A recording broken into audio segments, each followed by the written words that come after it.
कल की कक्षा में हमने कालचक्र की चर्चा शुरू की थी। जिनागम के अनुसार कालचक्र की व्यवस्था अनादि अनंत है, मतलब अनादि से ये कालचक्र चला आ रहा है और अनंत काल तक ये चलता रहेगा। इस कालचक्र में मेनली हमने दो डिवीजन देखे थे। उन दो के आप नाम बताएंगे वैशाली जी? अवसर्पणी, उत्सर्पणी। उत्सर्पिणी, अवसर्पिणी। आप अपनी वीडियो भी ऑन रखें अगर आप कर सकते हैं तो।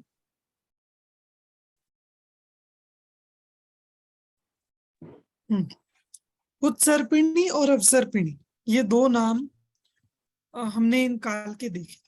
ये दोनों ही 10 कोड़ा कोड़ी सागर और 10 कोड़ा कोड़ी सागर, ये इनका टाइम था दोनों का ही। और दोनों में ही 6-6 डिवीजन थे, मतलब उत्सर्पिणी में सब कुछ बढ़ता रहता है, अवसर्पिणी में सब कुछ कम होता रहता है। तो अवसर्पिणी के कालों के नाम, अवसर्पिणी के 6 कालों के नाम क्या हैं जहां सब कुछ बढ़ता रहता है? शांतिलाल जी। सर, सबसे पहले दुश्मा दुश्मा, फिर दुश्मा, फिर दुश्मा अवसर्पिणी, अवसर्पिणी नहीं नहीं नहीं बढ़ता है सर। जहां अवसर्पिणी जहां बढ़ेगा। घटता है, हाँ, तो जहाँ घटेगा वहां अवसर्पिणी सुषमा में सुषमा, घटेगा, फिर सुषमा, फिर सुषमा दुश्मा, फिर दुश्मा सुषमा, फिर दुश्मा, फिर दुश्मा दुश्मा। फिर दुश्मा दुश्मा। बिल्कुल, ये अवसर्पिणी के 6 काल हैं और इन्हीं के उल्टे क्रम से उत्सर्पिणी के 6 काल चलते हैं, जहां कम से लेकर बढ़ता रहता है, आगे तक वृद्धि होती रहती है। ठीक, तो ये हमने सामान्यतया एक पूरा लेआउट देखा था काल का। अब हम कुछ आगे का डिस्कशन इसमें करते हैं कि ये जो 6 काल है, इन 6 कालों का क्या स्वरूप है, क्या इसमें विशेष होता है। उससे पहले कल मैंने आपको बताया था हर एक काल का टाइम पीरियड, वो बता सकते हैं आप कोई? हर एक काल कितना बड़ा है?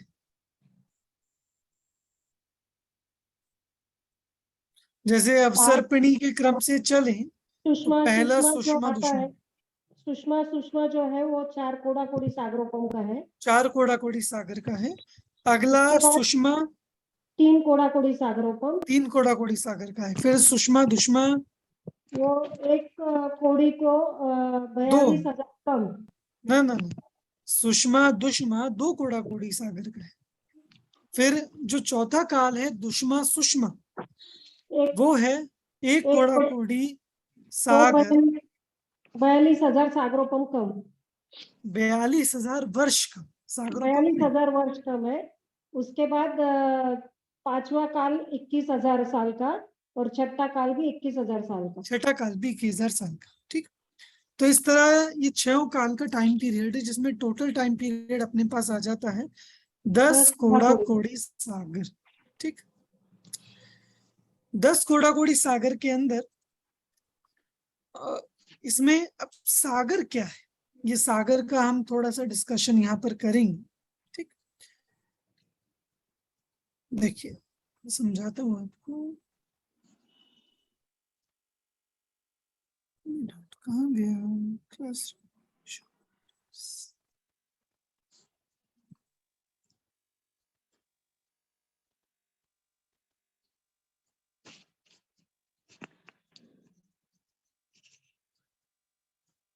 ठीक, देखिए सागर का प्रमाण, सागर एक्चुअली टाइम पीरियड है।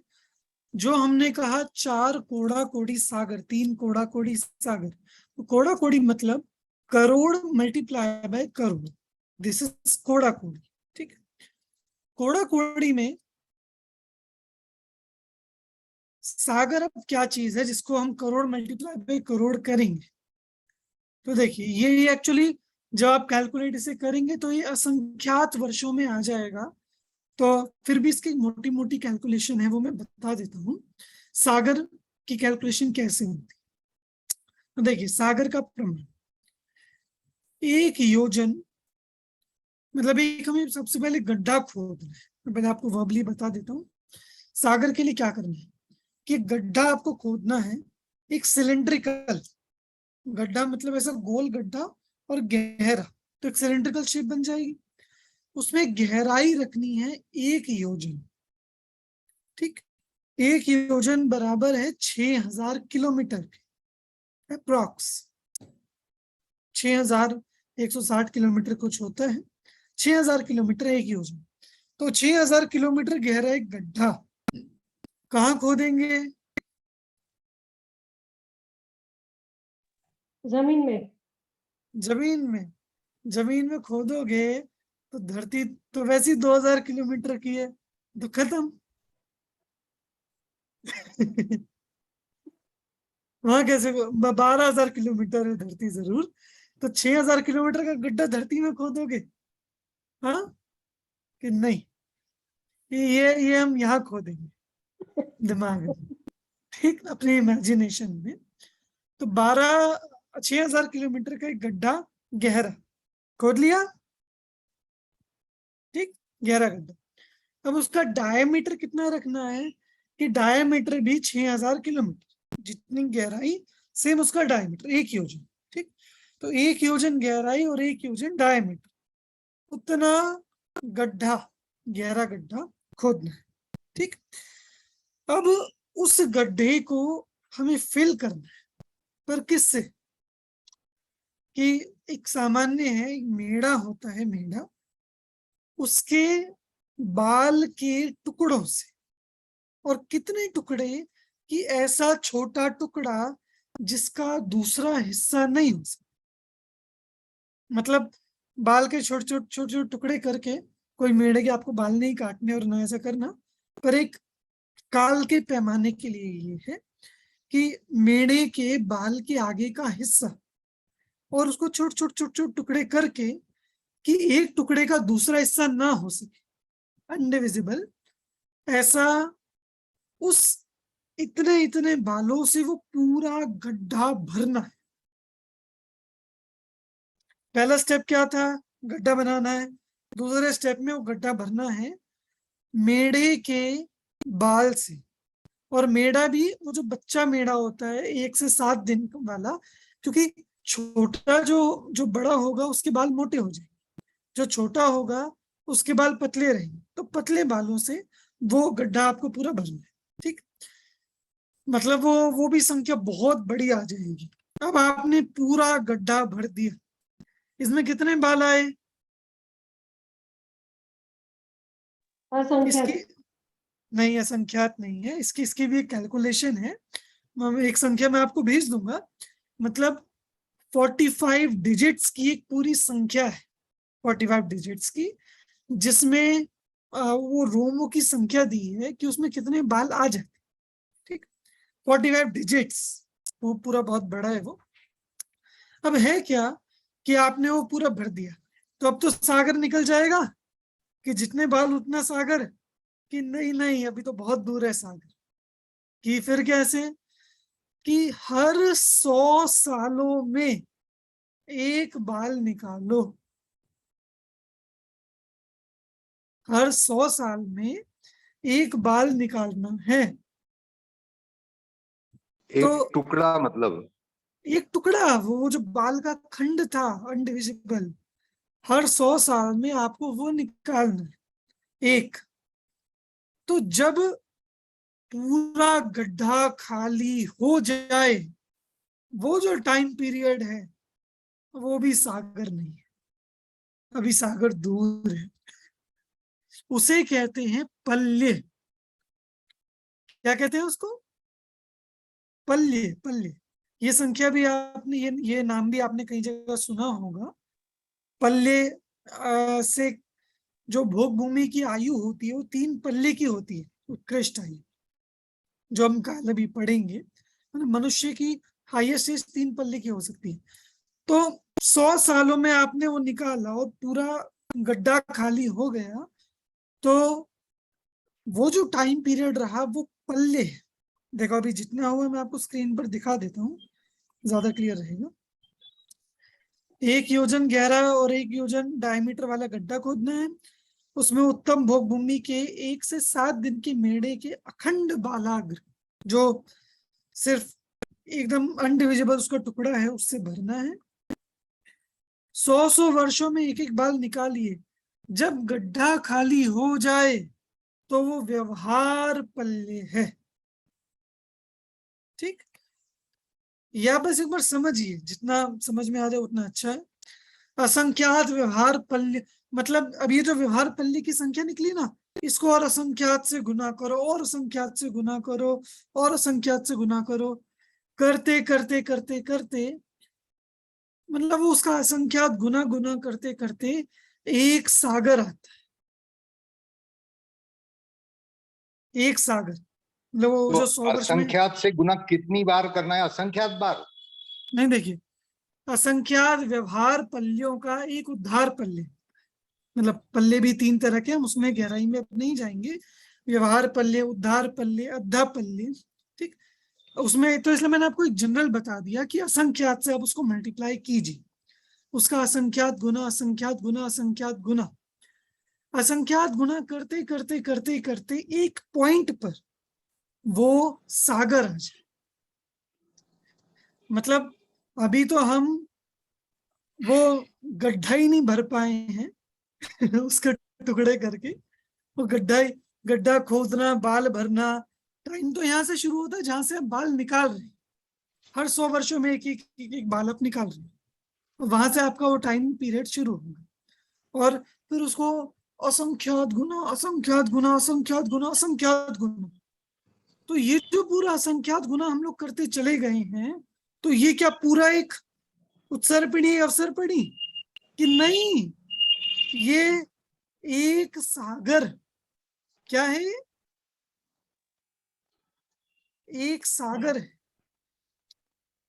और ऐसे कितने इसमें सागरों भी को व्यवहार सागर, अद्धा सागर और होता उद्धार है सागर। व्यवहार। देखिए वो तो सीधा कैलकुलेशन है।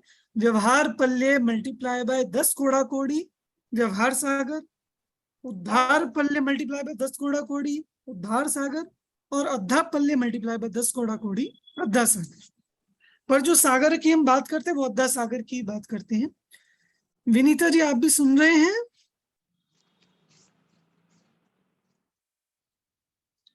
और भी कुछ लोग ज्वाइन हुए हैं, हेमा जी है, वैशाली जी है, विनीता जी। हाँ नहीं, विशाली जी तो हैं पहले से।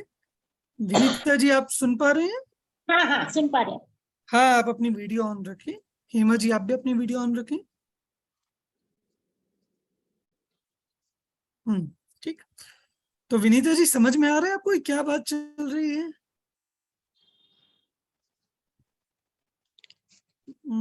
क्लास में लेट ज्वाइन होते हैं तो स्टार्टिंग का टॉपिक छूट जाता है। अब चलती ट्रेन में कैसे चढ़े कोई नहीं, जितना समझ में आए उतना अच्छा है।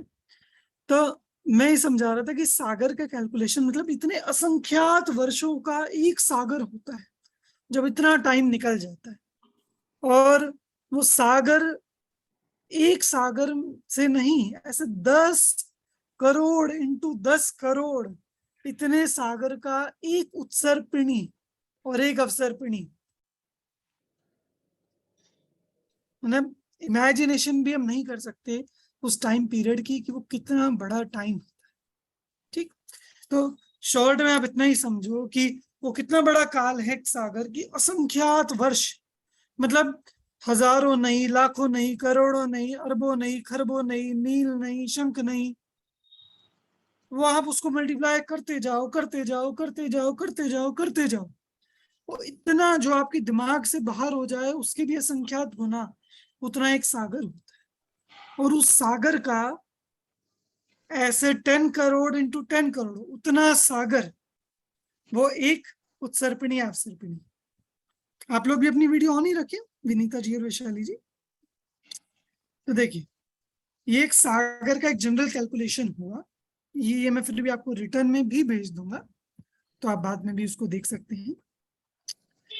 तो इतने सागरों का ये जो हमने पढ़ा था 4 कोड़ा कोड़ी, ये सागर ना एक्चुअली उस समुद्र जैसे ही है, जैसे समुद्र इतना विशाल होता है ऐसी वो सागर का टाइम पीरियड इतना विशाल है। मतलब अगर कोई ये भी कहे ना एक सागर को शॉर्ट में समझने के लिए कि धरती पर जितने समुद्र हैं, सुनना ध्यान से, धरती पर जितने समुद्र हैं उसमें जितने पानी की बूंदे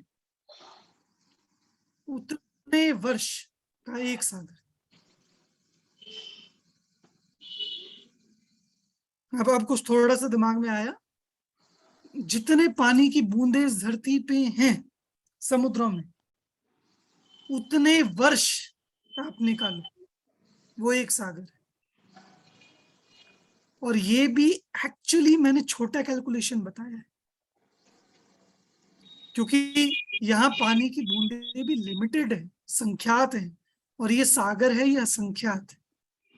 पर हमें दिमाग में बनता है कि इतना बड़ा टाइम पीरियड, बाप रे, और उसको करोड़ इंटू करोड़ वो कर करके ये सारे काल बनते हैं। ठीक, अब ना देखो, अपना वाला काल बहुत सिंपल है, 21,000 स्ट्रेट एंड फॉरवर्ड। अपने को कोड़ा कोड़ी सागर में नहीं जाना इस वाले काल के लिए। तो अब ये तो स्टार्टिंग के 3 काल है ना, सुषमा, सुषमा, सुषमा और सुषमा दुष्मा, इन तीनों को एक साथ हम पढ़ सकते हैं। ये तीनों काल कहलाते हैं भोग भूमि। क्या कहलाते हैं? भोग भूमि। भोग भूमि। और नीचे के जो 3 काल हैं वे कहलाते हैं कर्म भूमि। ठीक, तो बहुत सारी चीजें कॉमन हैं जो स्टार्टिंग के 3 कालों में अलग है और नीचे के 3 कालों में अलग है। तो सबसे पहले हम स्टार्टिंग के 3 कालों में कुछ ऐसी चीजें जो कॉमन है वो देखेंगे, और फिर कुछ जो डिफरेंशिएशन है वो देखेंगे। ठीक है, ध्यान से आप लोग सुनिए। सबसे पहले जो कुछ कॉमन है उन 3 कालों में,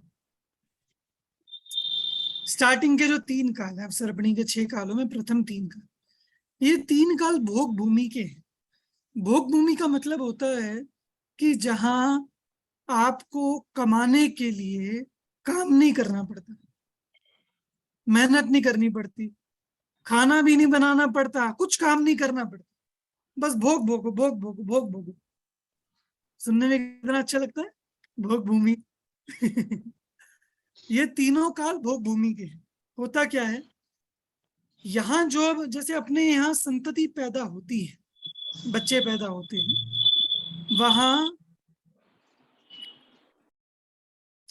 वहां युगलिया, युगलिया मतलब होता है ट्विंस, वहां ट्विंस ही पैदा होते हैं। और ट्विंस में भी एक पुरुष होता है और एक स्त्री होती है। ट्विंस में एक पुरुष और एक स्त्री ये होते हैं। इंटरेस्टिंग चीज ये है कि ये जो ट्विंस हैं, ये दोनों ही पति पत्नी की तरह से रहते हैं। जो पैदा हुए, ट्विंस पैदा हुए, और एक स्त्री है एक पुरुष है, ये दोनों ही पति पत्नी की तरह से रहते हैं। और उन्हीं के आगे चलकर वो जो स्त्री है उसके गर्भ हो जाता है, और फिर उसके भी आगे ट्विंस होते हैं। फिर उन ट्विंस वे पति पत्नी की तरह रहते हैं, फिर उनके आगे गर्भ हो जाता है। समझ रहे हैं आप? इस तरह से वहां संतति इस तरह से चलती है। माने वहां कोई इसकी शादी उससे, उसकी शादी इससे, ऐसा कुछ नहीं चलता। ठीक, ट्विंस ही आपस में शादीशुदा की तरह रहते। आगे और यहाँ देखिए एक और इंटरेस्टिंग चीज क्या है, जब भोग भूमि में बच्चे पैदा कब होते, जब इनकी जितनी आयु रहती है उस आयु के 9 महीने बचते हैं, सिर्फ 9 महीने, तब स्त्री गर्भ धारण करती, उससे पहले उसका गर्भ नहीं होता। इसका क्या मतलब हुआ? इस बात का क्या मतलब हुआ?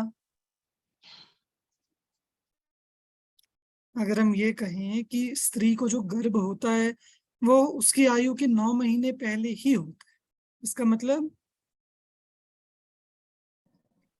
वो एक बार ही संतति को जन्म देगी, एक बार ही जन्म देगी। और इंटरेस्टिंग चीज कि जैसे ही संतान पैदा होती है वो माता पिता मर जाते। संतान पैदा होते ही माता पिता का मरण हो जाता है, मतलब वे संतान माता पिता का मुंह नहीं देखते। ठीक, ऐसे ही वहां कंटिन्यू संतति चलती रहती है। 6 महीने का टाइम पीरियड रहता है ना बीच में, किस चीज का? बच्चा जन्म लेने से माता पिता की ये होने तक, मरने डेथ होने तक? तक 6 महीने का टाइम पीरियड रहता है नहीं शायद। नहीं नहीं, ऐसा कहाँ पढ़ा आपने? हाँ, किताब में। नहीं, आप बताइएगा कौन सी किताब में पढ़ा। मैंने तो जो आपको एक पीडीएफ बुक भेजी है उसमें इसका रेफरेंस भी दिया हो कि ये बात कहाँ है। ठीक, तो जी मतलब वे माता पिता का मुंह ही नहीं देखते बच्चे।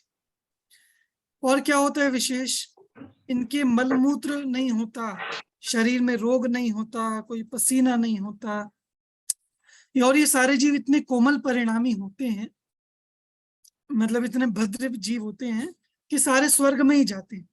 कोई भी पाप नहीं करता, कोई भी नरक में नहीं जाता, कोई भी कर्म नहीं करता। कर्म मतलब कि कोई भी खेती नहीं करेगा, कोई भी कुछ पढ़ाएगा लिखाएगा नहीं, मतलब जो आजीविका वाले कर्म होते हैं ना, कोई भी वो कर्म नहीं करता। कल्प वृक्षों से सभी सामग्री मिल जाती है। कल्प वृक्षों के बारे में आप सबने सुना है? कल्प वृक्ष जी, मतलब 10 प्रकार के कल्पवृक्ष 10 होते हैं। प्रकार के होते हैं जिनसे जो चीज मांगो तो वो मिल जाती है कल्प वृक्ष से। तो जब मांगने से सब कुछ मिल रहा है तो फिर कोई काम क्यों करे, क्यों कमाए, क्यों कुछ करे। ठीक, जीव कोमल परिणामी होते हैं, सबका संहनन, ये स्टार्टिंग के 3 कालों की कॉमन चीजें हैं। ठीक, संहनन, वज्र वृषभ नाराज सहनन, मतलब सबसे स्ट्रॉन्ग बॉडी होती है सबकी, व्रज ऋषभ नारद सर। वज्र वृषभ नाराज सहनन। संस्थान, संस्थान मतलब होता है आकार, बॉडी का शेप, उसमें सम चतुरस्र संस्थान, जो सबसे बढ़िया संस्थान वो सबके होता है। नर नारी के अतिरिक्त कोई परिवार ही नहीं होता। क्यों? एक परिवार में बस स्त्री पुरुष, बस, ना कोई चाचा, न ताऊ, न भाई, न भतीजा, न भांजा, न कोई नहीं। क्यों? माता पिता भी पैदा होते ही मर जाते हैं और संतान का मुख देखते नहीं है, जीवन पर्यंत संतान होती नहीं है। भाई बहन कोई नहीं, दोनों पति पत्नी की तरह रहते हैं बस। मतलब सिर्फ पति पत्नी होते हैं और कुछ नहीं होता। सर हाँ, मैंने पढ़ा था कि 41 डेज उनका लालन पालन करते हैं, फिर एक छींक और एक उबासी आती है और फिर वो मर जाते हैं। ये छींक ये और जैन बासी तत्व प्रकाश में है सर। किसमें? जैन तत्व प्रकाश। जैन तत्व प्रकाश। नहीं, तो संभव है कि श्वेतांबर और दिगंबर के अनुसार ये भेद हो, क्योंकि ये जो मैं आपको प्रकरण पढ़ा रहा हूँ ये दिगंबर शास्त्र अनुसार है। जी, ठीक, तो हो सकता है तो वो वो श्वेतांबर में माइनर सा उसमें डिफरेंस हो। तो यहाँ तो ये आया है दिगंबर में कि वो जैसे ही पैदा होते हैं तो वो मर जाते हैं, तो मुंह नहीं देखते संतान का। ठीक है, आप फिर भी वो एक बार रेफरेंस मुझे भेजिएगा ग्रुप पर ही, ठीक है, तो उसको हम डिस्कस करेंगे आगे। I will send। हाँ, यहाँ विकलेंद्रीय जीव नहीं होते। विकलेंद्रीय मतलब 2 इंद्रिय, 3 इंद्रिय, 4 इंद्रिय नहीं होते। भूमि जल वायु आदि स्वच्छ होते हैं। असंगी जीव यहाँ पर नहीं होते।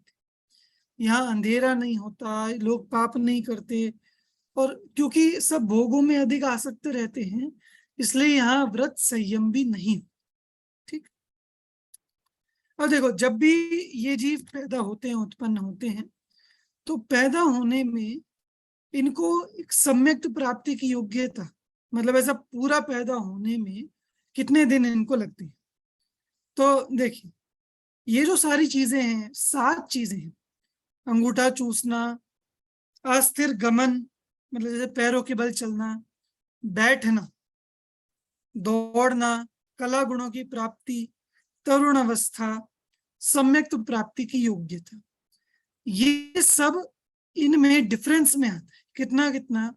सुखमा सुखमा काल में 3-3 दिन का डिफरेंस होता है, सुखमा काल में 5-5 दिन का डिफरेंस होता है, और सुषमा दुष्मा काल में 7-7 दिन का डिफरेंस होता है।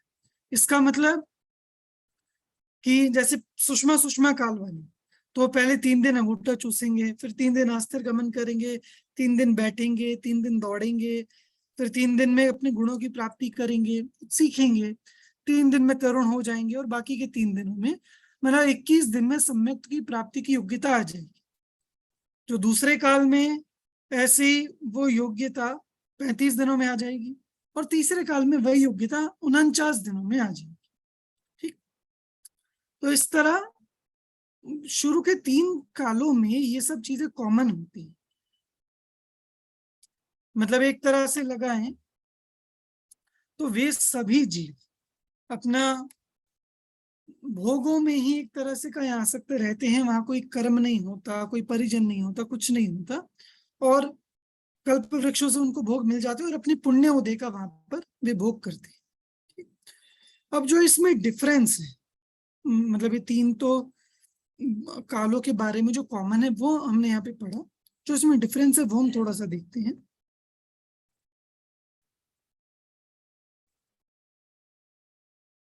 ये देखिए,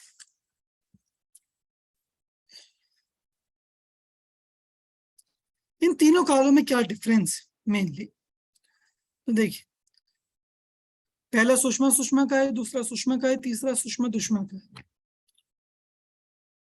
भूमि रचना, पहले में उत्तम भोग भूमि होती है, दूसरे में मध्यम भोग भूमि होती है, तीसरे में जघन्य भोग भूमि होती है। ठीक, ये भोग भूमि के ही 3 डिवीजन है। काल का प्रमाण, ये 4 कोड़ाकोड़ी सागर, 3 कोड़ाकोड़ी सागर, 2 कोड़ाकोड़ी सागर, ये भी हमने पढ़ लिया। ठीक, आयु, आयु कितनी होती है? 3 पल्ले की उत्कृष्ट, 2 पल्ले 1 पल्ले, और जघन्य यहाँ की 2 पल्ले, यहाँ की 1 पल्ले, और तीसरे काल की 1 कोटि पूर्व प्लस 1 समय, क्योंकि चौथे काल में जो हाईएस्ट आयु है वो 1 कोटि पूर्व की, तो उसमें 1 समय अधिक यहाँ पर। ठीक, पल्ले का मैंने आपको बताया था, पल्ले क्या होता है? शांतिलाल जी, वैशाली जी, आप तो थे। पल्ले, जी थी सर। हाँ, पल्ले क्या बताया था? 6000 किलोमीटर का एक गड्ढा खोदना, उसका सिलेंडरिकल नीचे खोदना भी है और उतना चौड़ा भी रहेगा वो। ठीक तो है, उसमें उत्तम भोग भूमि का 1 से 7 दिन का जो मेंढा रहेगा, उसके बाल लेके उसके ऐसे टुकड़े करना है जिसका वापस कोई टुकड़ा ना हो, ना हो सके। ठीक है, और वो उससे उसका गड्ढा भरना है। उस बालों से जो गड्ढा भरेगा, वो गड्ढे में से 100 साल में एक बार एक बाल का टुकड़ा निकलेगा। तो वो जो रहेगा उसको जब पल्ले गड्ढा बोलते पूरा खाली हो जाए तो वो 1 पल्ले है। हैं। जी ठीक है, ऐसे 3 पल्लियों की इनकी आयु होती है भोग भूमि के जीवों की। मतलब 3 पल्ले पहले काल की, 2 पल्ले दूसरे काल की, और 1 पल्ले तीसरे काल की हाईएस्ट। और ये भी असंख्यात असंख्यात काल है, मतलब असंख्यात असंख्यात वर्षों तक ये लोग जीते हैं। तो इनकी आयु जगन्य में, उसमें 2 पल्ले 1 पल्ले और 1 कोटि पूर्व प्लस 1 समय। ऊंचाई, ऊंचाई मतलब हाइट, ऊंचाई इनकी कितनी रहती है? तो देखो, पहले काल में 3 कोस, दूसरे काल में 2 कोस, और तीसरे काल में 1 कोस, ये ऊंचाई रहती है। ये कोस को आप कैसे नापेंगे? मैंने एक बार बताया था कि आपको, को 1 कोस कितना किलोमीटर होता है?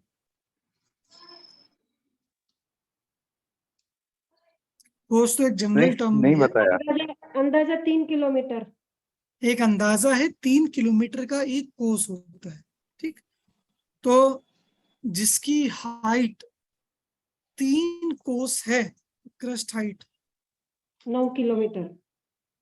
एक, मैंने नीचे लिखा भी है, 1 कोस लगभग 3 किलोमीटर। देखो, 1 कोस बराबर 2000 धनुष होता है, 1 धनुष लगभग 1.5 मीटर होता है, तो 1 कोस लगभग 3 किलोमीटर का हो जाता है अराउंड। ठीक, तो 3 कोस मतलब 9 किलोमीटर की तो हाइट अकेली, 9 किलोमीटर, और इधर 2 कोस माने 6 किलोमीटर, 1 कोस मतलब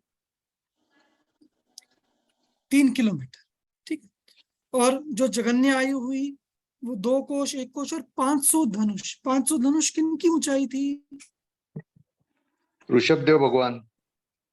आदिनाथ भगवान की 500 धनुष की थी। तो अगर 500 धनुष को आप कन्वर्ट करो, देखो 2000 धनुष का एक कोश हुआ, 3 मतलब 1.5 मीटर का एक धनुष होता है। तो 500 धनुष अगर आप लगाएंगे तो लगभग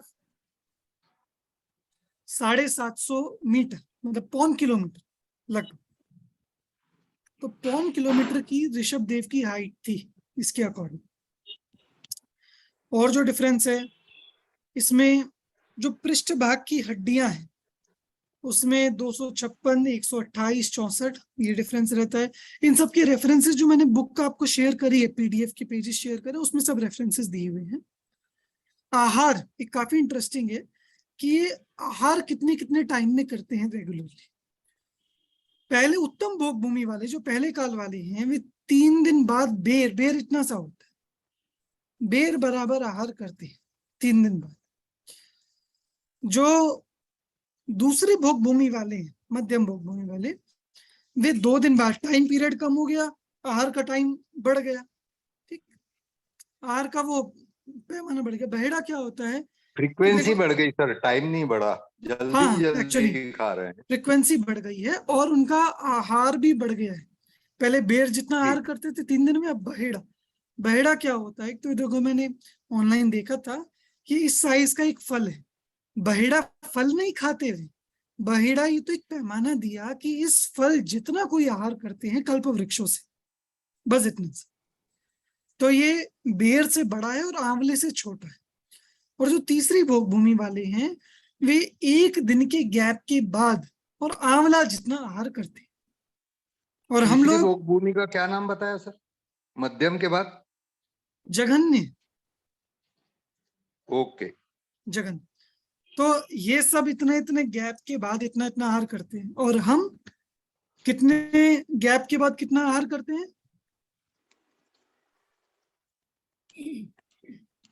हर 2 मतलब घंटे, 2-3 घंटे के बाद करते हैं। हर 2 2-3 घंटे के बाद और भर भर के आहार।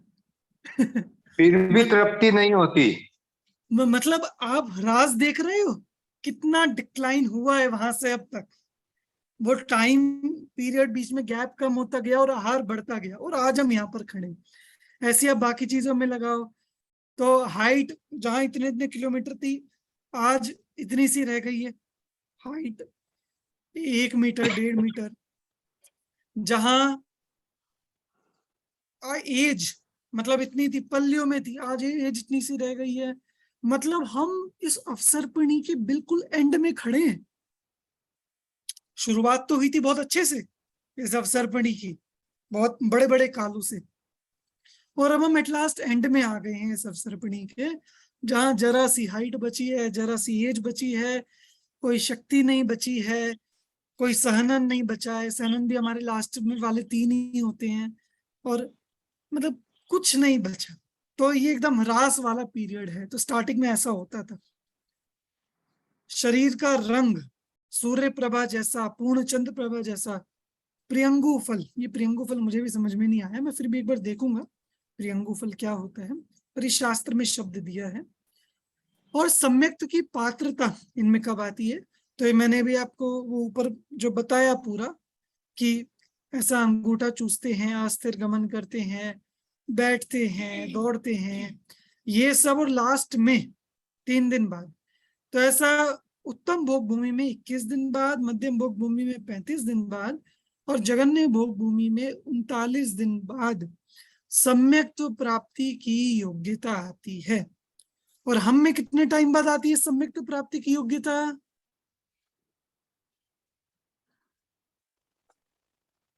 हम लोगों में सम्यक प्राप्ति की योग्यता कब? इस काल में तो है ही नहीं ना सर।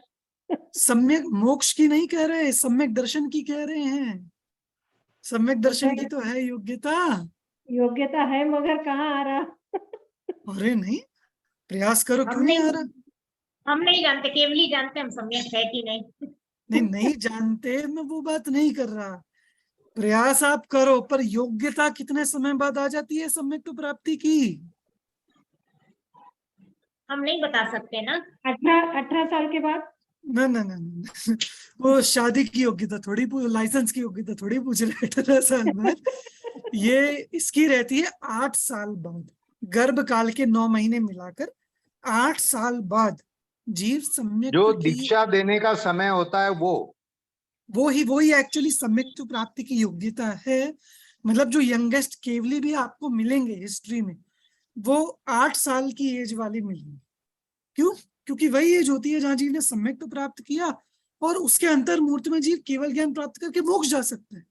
वो इतनी योग्यता है उस समय। ठीक, तो देखो तब से 21 दिन और घटते, मतलब वो टाइम बढ़ते बढ़ते बढ़ते बढ़ते अभी 8 साल का आगे है। ठीक, तो पर इंटरेस्टिंग चीज, सम्यक प्राप्ति की योग्यता अब भी है।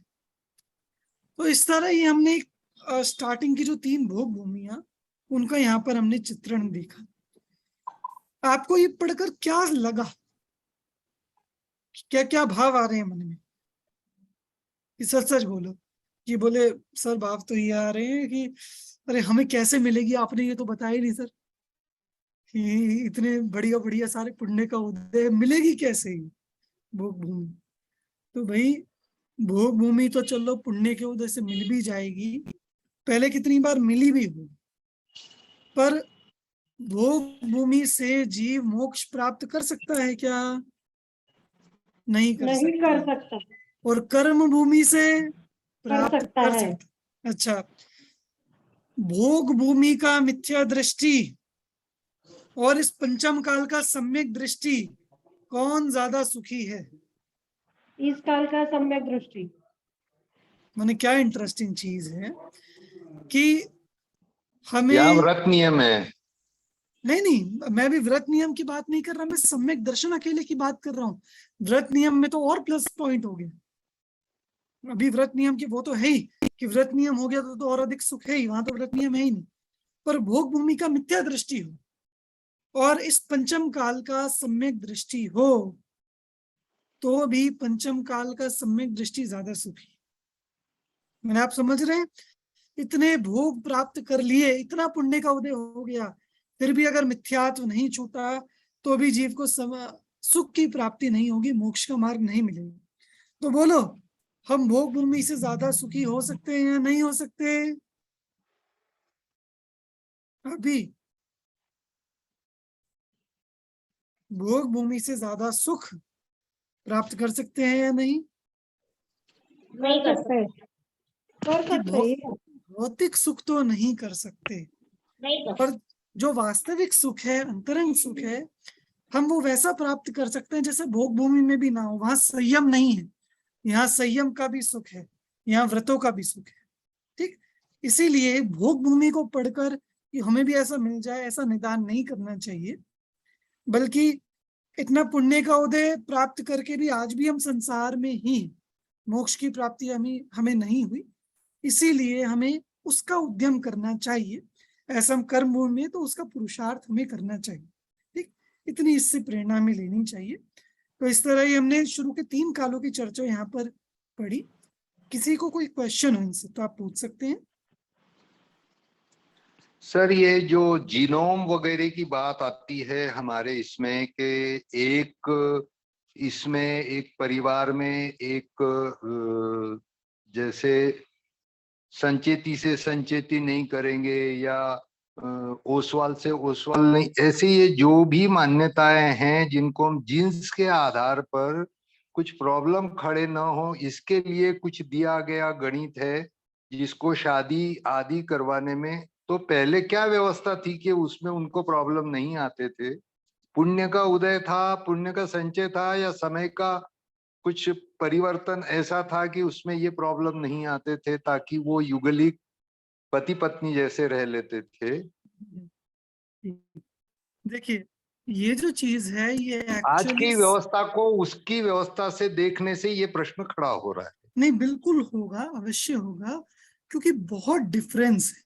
हम उस समय की व्यवस्था देख रहे हैं और फिर आज की व्यवस्था हम देख रहे हैं, तो हमें ऑब्वियसली ये प्रश्न खड़ा होता है कि आज तो आप युगलिया की बात कर रहे हो, आप तो मतलब वो साउथ की तरफ तो फिर भी वो मामा की लड़की का हो जाता है कि ये तो मामा की लड़की से कर ले, नॉर्थ की तरफ जाओ तो बोले मामा की लड़की भी सगी बहन बराबर है। तो वहां तो वो सोचना भी पाप है। और वो ये तो छोड़ो, मतलब वो तो गोत्र चेंज हो गया, सम गोत्र में विवाह नहीं करते और चेंज करते हैं। तो एक्चुअली ये सब सामाजिक व्यवस्थाएं हैं। और कब कब ये शुरू हुई, किन परिस्थितियों वश शुरू हुई, ये मतलब जब उस इतिहास में जाया जाए कि ऐसी, क्योंकि ये कोई व्यवस्था अनादि की नहीं है। जैसे अभी हमारी सामाजिक व्यवस्था है, सामाजिक व्यवस्था का मतलब ये है कि उसे स्टार्ट किया गया। जैसे ये तो 4 वर्ण की व्यवस्था है, जो ब्राह्मण, क्षत्रिय, वैश्य और शूद्र, ये ऋषभदेव भगवान से शुरू, उनसे पहले ये व्यवस्था थी नहीं।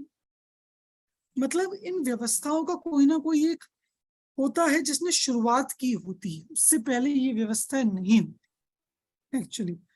तो इसलिए, और आज भी हम देखते हैं ना कि ये सामाजिक व्यवस्थाएं भी बदलती जाती हैं। अब आज से 500 वर्ष पहले जाओ तो समाज की व्यवस्था अलग प्रकार की थी, क्षेत्र के अकॉर्डिंग हमें डिफरेंस मिलता है, इस क्षेत्र में अलग व्यवस्था है, इस क्षेत्र में अलग व्यवस्था है।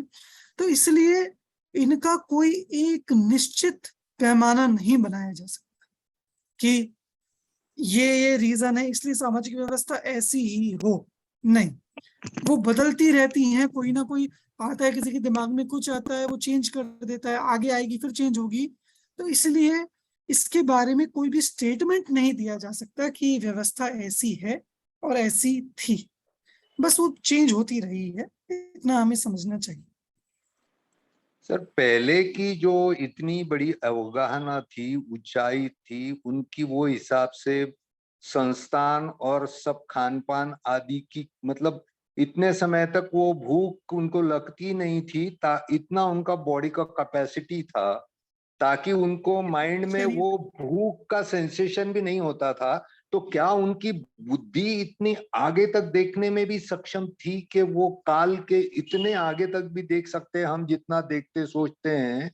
तो वो भी उनका व्यापकता थी उसमें, इसका भी नहीं कहीं प्रमाण मिलता है? नहीं नहीं नहीं, क्योंकि देखिए, ये जो आप शक्ति बता रहे हैं ये तो अवधि ज्ञान की शक्ति होती है कि ऐसा काल के आगे का देखना। तो वो वहां पर बात नहीं है कि उनको अवधि ज्ञान होता हो, ऐसा नहीं है। तो वो नहीं इसलिए सोचना है सर, मेरा पॉइंट ये नहीं था अवधि ज्ञान का, मेरा पॉइंट ये था कि 20 साल बाद बच्चे की शादी में 20 लाख रुपए खर्चा करना है तो वो आज इकट्ठा करना है। तो ठीक है। वो ये सोचते थे कि भाई जब हम अभी तरुण अवस्था में हैं तो हमको एक समय बाद जब हम वहां ये मुकाम पे रहेंगे कि जब हम ये संसार में नहीं रहेंगे, तो उससे पहले हमको ये भोगना है या हमको ये करना है। वो चीजें वो सोचते थे, कितनी दूर तक का उनको दिखाई देता था या सोचने का उनका परिधि था, उनकी कितनी बड़ी कैपेसिटी थी शरीर के हिसाब से, ऐसा कहीं प्रमाण या उल्लेख दिखता है कहीं आगमों में? नहीं, ऐसा पढ़ने में तो अभी तक नहीं आया कोई। सर, कल्प वृक्ष थे तो वो हिसाब से वही उनको बात सोचने वही है कि मांगने की कल्प जरूरत ही वृक्षों नहीं से, थी। बात भोग के लिए थी, बात काम के लिए या कमाई के लिए या कुछ प्राप्ति के लिए नहीं। नहीं तो कर्म थे ही नहीं ना, भोग भूमि में कर्म है ही नहीं। मैं भोग की ही बात कर रहा हूं कि हमें तरुणता के बाद में अंतिम समय से पहले क्या करना है नहीं, भोग। उनका उनका एक्चुअली आपको ये भी है कि वहां तरुण अवस्था ही रहती है आयु के अंत तक। वहां अंत वे तक। लोग वहां वे लोग वृद्ध नहीं होते, जो मरण भी होता है वो तरुण अवस्था में ही होता है। जी। इसीलिए वो तो अंत तक शरीर वैसा ही है, योग्य ही है तो उनका। अंत का समय तक वो देख सकते हैं अपने, मतलब अंत समय से पहले तक का जैसे हम आज सोचते हैं उससे अधिक उनका कुछ पैमाना, ऐसा कुछ उल्लेख देखिए, कहीं? सोचने का तो क्या है, सोचने का तो हर किसी का अपना है, कौन क्या सोचे, बॉडी कितना सोचे। कैपेसिटी के हिसाब से उनको और अधिक क्या मिला, ये हम जानना चाह रहे थे, अधिक से अधिक क्या उनको क्या मिला? बल मिला कि वे भोजन के बिना रह सकते हैं, ये अपने आप में एक बड़ा बल है। उनको संस्थान अधिक मिला है, उनको सहनन अधिक मिला है। मतलब वे डेवलप जल्दी हो रहे हैं। मैंने आप सोच सकते हैं, वे 21 दिन में तरुण हो जाते हैं, जवान, जो जो यहाँ अभी 13 साल लगते हैं अभी तो हम जवान। देख रहे हैं सर, हमारे सामने गाय का बछड़ा 3 दिन में खड़ा होके चलने लग जाता है। हाँ, वो हर एक का अलग अलग है, बिल्कुल। तो ये जो मनुष्यों के हम कंपेयर कर रहे हैं मनुष्य को, तो उससे हमें इतना डिफरेंस दिखता है क्लियरली कि पहले ऐसा था और अब ऐसा है।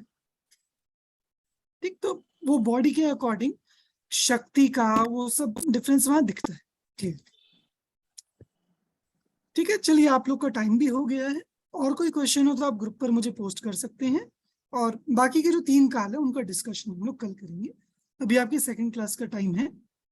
ठीक, अभी की ये जय वाली कक्षा जिनेंद्र, ज्ञान और हम यहीं ज्ञानदाता पूरी की सदा सर जय हो। एक बार वो जैन तत्व का मैं डालती हूँ, आप देख के क्लियर कराना, क्योंकि हमने आज बिल्कुल। तक वही पढ़ा है। बिल्कुल आप डालिएगा जरूर। जी सर, जी। चलिए सभी को जी। जय जिनेंद्र। जय हिंद।